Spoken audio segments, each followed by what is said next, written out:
Šalyje, kuri susidūrė su sunkiais laikais, valdė karalienė Elara. Ilga, atšiauri žiema reiškė, kad maisto buvo mažai ir daugelis nerimavo dėl kito valgio. Žmonės dažnai šnabždėjo, mūsų karalienė tikrai nesupranta mūsų kančių.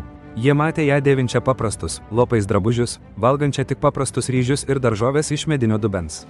Karališkasis iždas, paprastai didingas ir spindintis, atrodė beveik tuščias, su keliais naujais projektais ar prabangiais renginiais.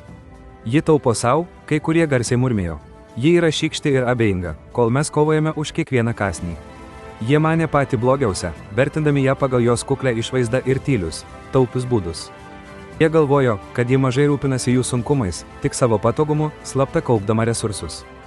Bet karalienė Elara tik šypsojosi, niekada neaiškindama savo pasirinkimų. Ji tiesiog tęsė savo kuklius patiekalus ir dėvėjo senas sukneles, tyliai dirbdama. Metai bėgo, kol karalystė vis dar susidūrė su ekonominiais sunkumais. Tada baisus badas ištiko kaimininę karalystę, sukeldamas didelį kančią ir baimę dėl badmečio. Panika pradėjo plisti, daugelis baiminosi, kad badas netrukus pasieks ir Elaros žemę. Mums nieko neliko, jie šaukė.